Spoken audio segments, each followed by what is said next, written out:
आज आमच्यासाठी आनंदाचा दिवस. शिवसेनेचा 60वा वर्धापन दिन. ज्या शिवसेना प्रमुखांनी एका जिद्दीने महाराष्ट्रातल्या मराठी माणसाला स्वाभिमानाने उभं केलं, तो हा दिवस. मराठी माणसाच्या न्याय हक्कासाठी लढणारी संघटना म्हणून त्याची पायाभरणी आजच्या दिवशी केली गेली. म्हणून त्या शिवसेना प्रमुखांना अभिवादन करायला आम्ही हा वर्धापन दिन अत्यंत उत्साहामध्ये साजरा करतो. शिवसेना प्रमुखांनी घेतलेले किंवा दिलेले विचार, त्या विचारधारेवर आधारित माननीय एकनाथ शिंदे साहेबांनी ज्या पद्धतीने शिवसेना मजबूतीकडे वाटचाल सुरू केलेली आहे, त्यासाठी हा घेतलेला मेळावा. आम्ही शिवसेना प्रमुखांचे विचार जपण्याचा प्रयत्न करतोय. त्यांनी जे काही कधी आयुष्यात ज्या तडजोडी केल्या नाही, काँग्रेस किंवा राष्ट्रवादी बरोबर कधी गेले नाही, त्या तो धागा पकडून आज शिवसेनेचं मार्गक्रमण होत आहे. हा एक आमचा भाग आहे. दुसरीकडे उबाठाचे लोक मेळावा घेत आहेत. मी पहिल्यांदा अशी जाहिरात पाहिली की या मेळाव्याला कोण येतोय, तर एक कवी येतोय, अनेक स्टँडअप कॉमेडियन येतोय, आपण आवर्जून यावं. पक्षामध्ये जी काही कॉमेडी चालली आहे ते काय कमी पडलंय का? आणि पक्ष कुठे चाललाय नेमकं आम्हाला तरी कळायला मार्ग नाही. म्हणजे 6 खासदार, आता विचार करा की त्यांच्या बरोबर असलेले हजारो कार्यकर्ते बरोबर गेलेत का 6च गेलेत? याचं खरं तर दुःख किंवा त्याच्याबद्दलचं मनस्ताप व्हायला पाहिजे. परंतु काही झालं, कार्यकर्त्यांना हसत राहा, माझ्या टोमणे आता तुम्हाला सहन होत नाही म्हणून मी कॉमेडियन बोलवलाय. अशा प्रकारचा मेळावा घेणं हे कितपत योग्य आहे?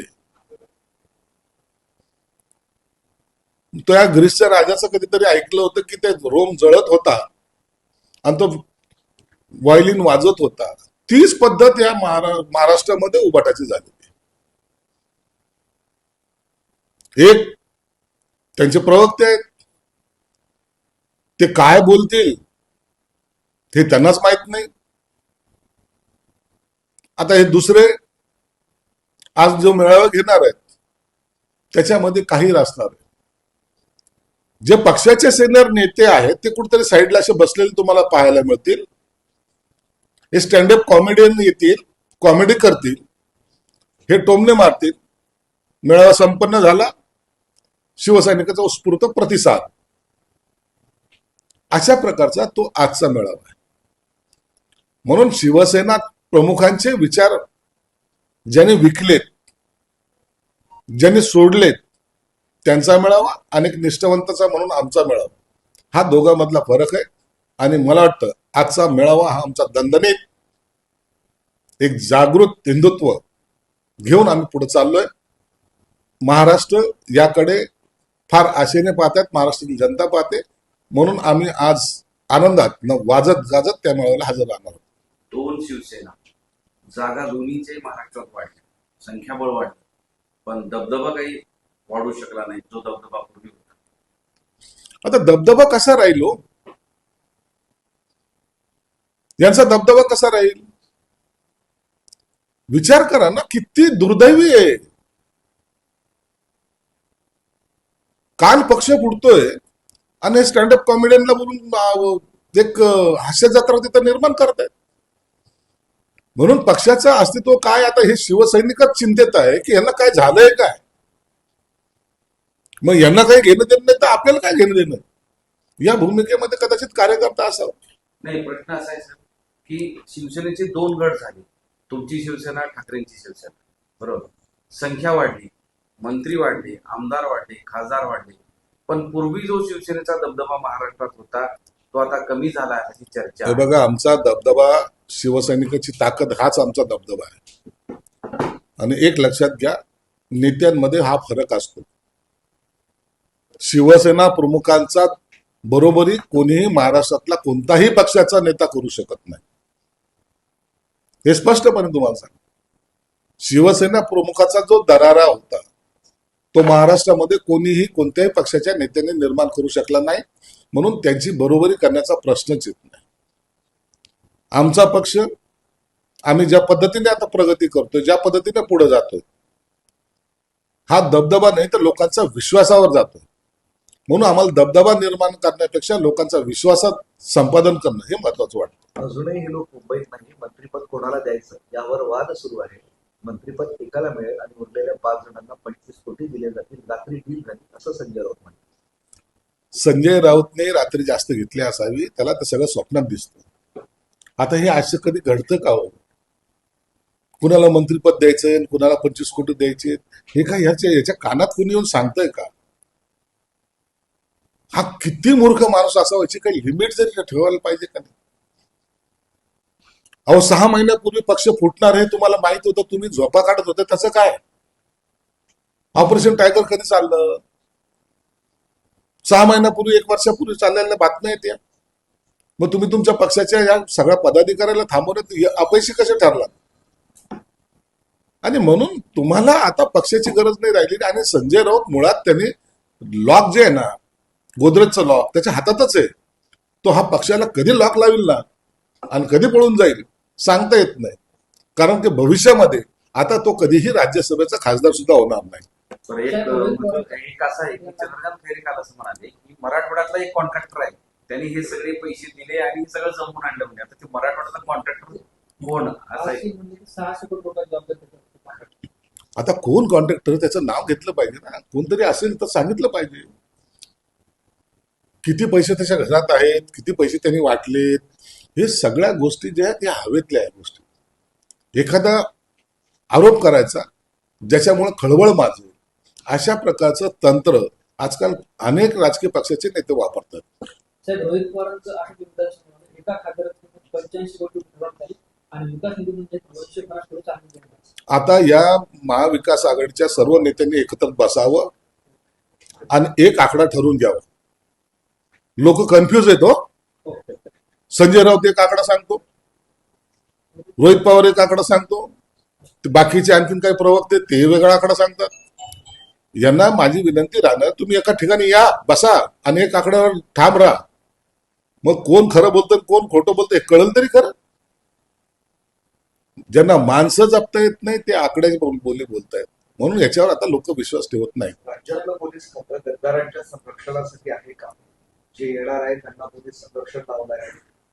स्वच्छ आहेत ना ते, मग कशाला पोलीस संरक्षण? तेच राऊत. राऊतला पोलीस संरक्षण कशाला पाहिजे हो? नाही, जे येणार राऊतला पण का दिलंय? मग बाकी इतर जे नेते आहेत त्यांना का दिलेलं आहे? त्यांना कोणी चिमटाही काढणार नाही अशांना सुद्धा पोलीस संरक्षण दिलेलं आहे खात्याने. पोलीस संरक्षण देण्याची एक पद्धत असते. हे ज्यांनी सत्ता भोगलं त्यांना सुद्धा कळलेलं नाही. हे महाराष्ट्रात खरं तर दुर्दैव आहे. लोकांनी सहन करताय तुम्हाला आणि तुम्ही धडधड सगळं खोटं जे बोलतायत ते आता लोकांच्या पचनी पडत नाही. उद्धव ठाकरेंनी त्यांच्या पक्षाने कार्यकर्त्यांनी रक्ताचं पाणी केलं आणि यांना निवडून दिलं. लाज असेल तर खासदारकीचा राजीनामा द्या आणि जनतेसमोर.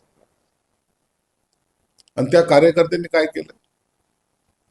जे निवडून आलेले आहेत ते गेले 30-30, 40-40 वर्ष तुमच्या सोबत राहिलेली.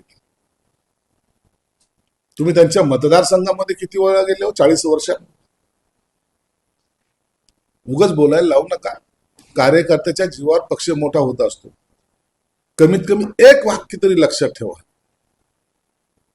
शिवसेना प्रमुख असे म्हणायचे, शिवसैनिक माझे कवच कुंडल आहे आणि तुम्ही शिवसैनिक माझ्या पायाची चप्पल आहे असं म्हणतात. हा दोघातला असलेला फरक आहे. बरं, हे 6 लोक तुमच्या मेळाव्यात येणार आहेत का हे स्पष्ट आहे का? कारण पोलिसांच्याच रिपोर्टमध्ये असं लिहिलंय की ही लोक शिवसेनेच्या मेळाव्यात जाऊ शकतात, सुरक्षा ठेवावी. मग आता तरी कबूल करा. जर यालाच लागून एक प्रश्न की आपल्या विलीन कधी होणार? आणि 1 मिनिट आता आपल्या एवढं एक हे लक्षात घ्या तुम्ही, काही गोष्टी सस्पेन्स राहू द्या.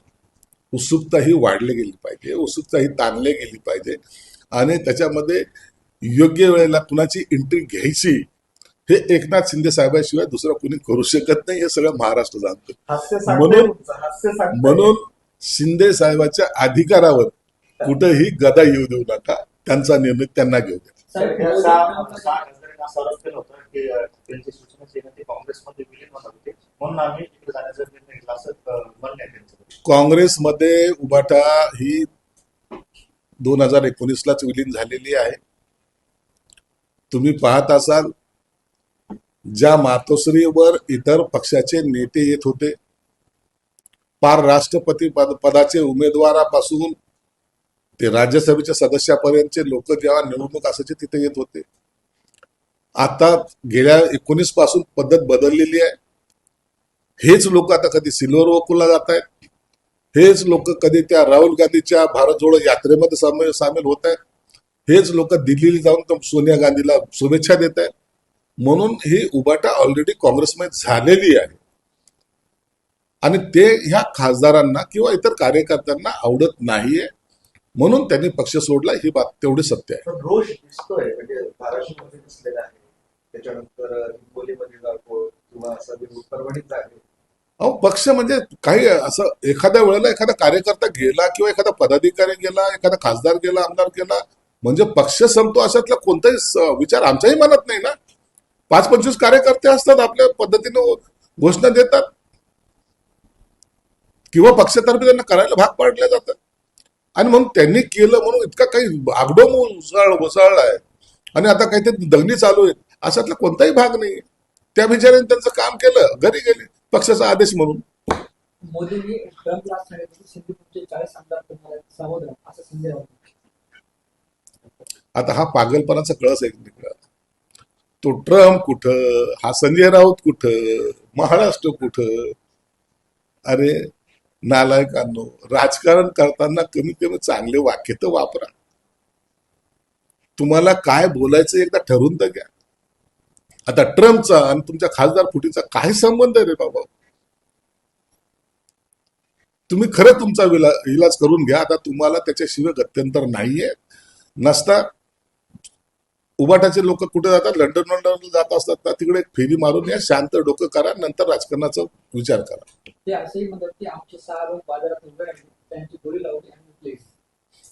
ते कालपर्यंत तुमच्या मांडीवर बसलेले ते त्या टायमाला चांगले होते, आज तर ताबडतोब बाजारात गेले. त्यांच्या जीवावर तुमचे दुकान चालू होते ते तुम्ही विसरला. त्यांचा बाजार तुम्ही मांडला होता ते तुम्ही विसरलात. आज स्वाभिमानाने ते बाहेर गेले, तुम्हाला त्रास व्हायला लागला. तुमच्या त्रासाला कंटाळून जे बाहेर गेलेत ना, त्यांनी तो योग्य निर्णय घेतलेला आहे. म्हणून आता तुम्ही जे काही उरले सुरलेले आहेत ना, ते एका खोलीमध्ये बसा आणि याच्यावर चिंतन मनन करा. ज्या 6 खासदारांना वायप्लस पक्ष दिली ते जे ऑपरेशन तुडवा ऐकत नाही असं सुद्धा संजय राऊत. तर संजय राऊतचं डोकं पागल झालं हो, त्याच्यावर काय बोलायचं. त्यांनी कधी आयुष्यात सत्य बोललाय का? बेस्ट संपावर गेलेला आहे, सगळी बसेस बाहेर निघल्या, त्या फोडण्यात आलेल्या आहे, मुंबईकरांचे हाल सुरू आहे. भाजपचं असं म्हणणं आहे, म्हणजे जी भाजप संघटना आहे त्यांचं म्हणणं आहे की कम्युनिस्टांनी उभाठा घडवून आणताय जाणीव. हे जाणीवपूर्वक घडवत आहेत. आता मागे प्रताप सरनाईकनी एवढी हे सगळ्या अडचणीत असताना सुद्धा त्यांना आपण एरियस दिलाय, त्यांना बाकीच्या सुविधा द्यायचा प्रयत्न केलेला आहे आणि त्या अडचणीतून मार्ग सुद्धा काढलेला आहे. आपण पगार वाढ सुद्धा द्यायचा प्रयत्न चालू आहे आणि म्हणून अशा वेळेला हे संघटन आपल्या हातातून जाऊ नये म्हणून हे यांची ही खेळी आहे. साहेब, खासदाराच्या पाठीमागे आमदार सुद्धा येणार आहे असं बच्चू कडू. आता बच्चू कडू काय बोलले याबद्दल मला माहित नाही, परंतु याचा निर्णय सर्वस्वी एकनाथ शिंदे साहेब घेतील. धन्यवाद.